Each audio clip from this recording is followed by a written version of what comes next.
Les derniers sondages font redouter au PS un scénario catastrophe. Il pourrait perdre de 20 à 30 membres et toutes ses forces dans la bataille. Les socialistes pourraient perdre des bastions comme le Garonne, des départements symboliques comme la Corrèze et les... Bon alors, nous avons quelques difficultés de liaison avec le siège du Parti Socialiste. On y retournera évidemment au cours de cette soirée. Alors on va voir maintenant du coup quels sont les espoirs du côté de l'UMP et revoir la carte des conseils généraux sortants qui s'appelleront conseils départementaux maintenant, où on voit qu'effectivement le PS était largement majoritaire et l'UMP minoritaire. À l'UMP, on rejoint Caroline Hennecoff-Leginter. Caroline, bonsoir. Pour l'UMP, ces élections départementales sont aussi une étape de la reconquête politique. Effectivement, Francis, d'ailleurs, plusieurs ténors de l'UMP me le confirmaient encore il y a quelques minutes, quelques instants. Ils espèrent, à l'issue de ces élections, récupérer 30 à 40 départements. Mais pour leur place au premier tour, et c'est une ambiance très studieuse qui règne ici ce soir. Nicolas Sarkozy est arrivé au siège du parti en fin de journée. Il a ensuite convoqué une réunion de travail avec les principaux cadres du parti. En effet, une forte inquiétude persiste ici ce soir à propos du score du Front National qui pourrait être élevé. On s'attend donc ici ce soir à une vague bleue, oui, mais reste à savoir quelle en sera la nuance, bleu UMP ou plutôt bleu marine. Oui, vous parliez du Front National, Caroline, le Front National qui a de grosses ambitions pour ces élections départementales. On va aller au QG du FN où se trouve Anne Bourse. Le pari du FN, c'est finalement de poursuivre l'ancrage local entamé au municipal.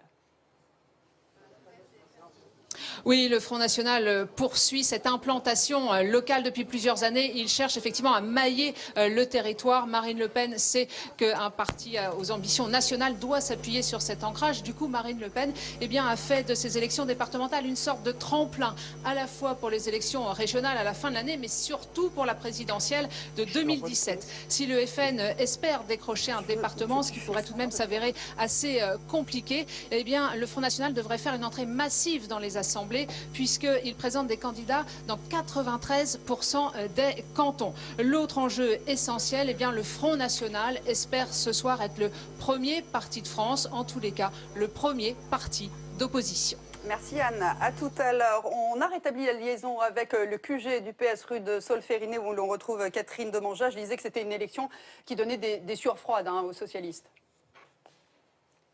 Oui, les derniers sondages font redouter au PS un scénario catastrophe. Il pourrait perdre de 20 à 30 départements. Alors Manuel Valls a jeté toutes ses forces dans la bataille. Pour autant, les socialistes pourraient perdre des bastions comme le Nord et la Haute-Garonne ou des départements symboliques comme la Corrèze et l'Essonne. Mais ici, bien sûr, on espère limiter la casse et surtout le PS espère surmonter son handicap, c'est-à-dire la division de la gauche face à une droite UMP-UDI unie presque partout. Bien, merci Catherine, et on vous retrouvera évidemment au cours de cette soirée, suivre ce qui se passe au Parti Socialiste, voir si le parti se maintient ou pas au cours de ce premier tour des élections départementales. La soirée de ce premier tour des élections départementales ne fait que commencer. Nous sommes ensemble jusqu'à minuit, alternativement avec vos régions, et puis à 20h pile, nous serons en mesure de dévoiler les estimations au niveau national, le rapport de force parti par parti, évidemment, c'est ce qu'on attend tous.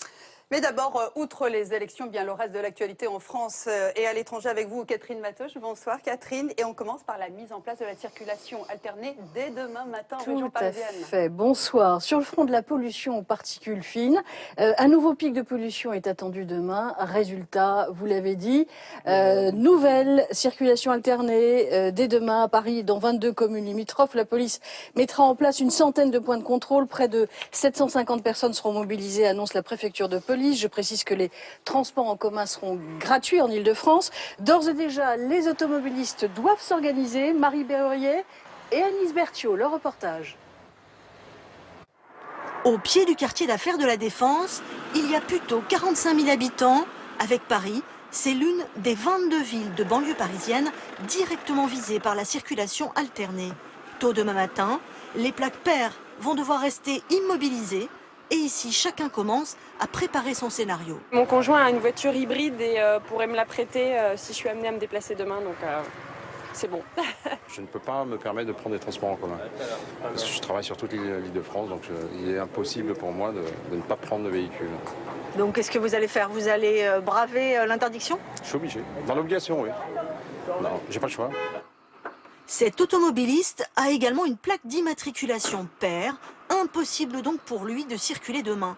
Et pourtant, il a trouvé la parade. Un nouveau portail internet qui surfe sur la tendance pollution et qui va lui permettre de louer pour la journée une voiture à numéro impair. Ça me coûte une vingtaine d'euros, ce qui me semble quand même très raisonnable, qui est plus cher que les transports en commun, mais pour remplir toutes mes obligations, ça vaut largement le coup. Limiter demain la circulation aux plaques impaires, c'est une mesure contestée qui fait encore débat, mais est-ce qu'elle est au moins efficace? L'année dernière, on a eu un épisode similaire, la circulation alternée a été mise en place et nous, à Air Paris, on a fait une étude pour voir l'impact de cette circulation alternée.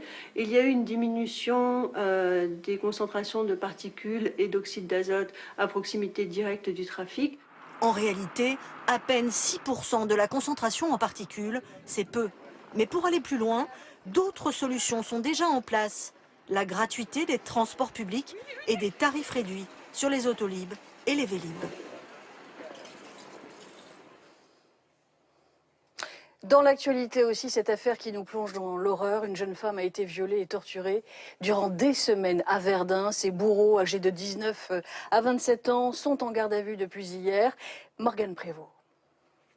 C'est dans cet immeuble d'un quartier populaire de Verdun que la jeune femme a été séquestrée. Et aux enquêteurs, elle a livré un récit effroyable. Brûlure de cigarettes, coups, mutilations sur les seins et les parties intimes. Depuis la mi-février, cette Verdunoise était devenue le souffre-douleur d'un couple de femmes. Forcée de dormir par terre, de se nourrir de croquettes pour chats, elle aurait même été l'esclave sexuelle d'amis du couple. Et il y a quelques jours, elle est même contrainte de s'immerger dans l'eau glacée de cette rivière. La victime, une apprentie âgée de 20 ans qui réside dans ce foyer de jeunes travailleurs. C'est son éducatrice qui donnera l'alerte et lui permettra d'échapper à ses bourreaux. Blessée et en état de choc, elle a été admise aux urgences de Verdun mais serait aujourd'hui hors de danger. 6 personnes âgées de 19 à 27 ans sont placées en garde à vue depuis vendredi. Le couple de jeunes femmes, 3 hommes ainsi que la compagne de l'un d'entre eux. Ce matin, ils ont été déférés à Nancy où une information judiciaire doit être ouverte. Et puis cet incendie mortel à l'hôpital Flaubert du Havre. 2 personnes âgées, 2 septuagénaires ont péri. On ignore toujours l'origine du sinistre qui s'est déclaré la nuit dernière peu après minuit dans une partie récente du bâtiment. Les 4 autres personnes âgées légèrement intoxiquées par les fumées ne sont, elles, pas en danger. 2 semaines après le drame, les corps des 8 victimes françaises mortes dans l'accident d'hélicoptère en Argentine ont été rapatriés à bord de ce vol Air France. Une cérémonie de recueillement strictement privée a été organisée à l'aéroport de Roissy-Charles de Gaulle. Les obsèques de Camille Muffat auront lieu mercredi à Nice, celles d'Alexis Vastine mercredi également à Pont-Audemer. Les obsèques de Florence Artaud auront lieu le 30 mars à Paris. L'enquête sur l'attentat du musée du Bardo à Tunis qui a coûté la vie à 20 touristes étrangers et un Tunisien. Cette enquête progresse. Il y avait un 3e homme, il est en fuite. C'est ce qu'a révélé le président tunisien qui a par ailleurs reconnu des défaillances dans l'organisation de la sécurité. Des images de caméras de vidéosurveillance en témoignent. Carole Coelho. Le ministère de l'Intérieur tunisien a divulgué quelques images de l'attaque. C'est la vidéo de surveillance prise au Bardo. Les 2 tueurs présumés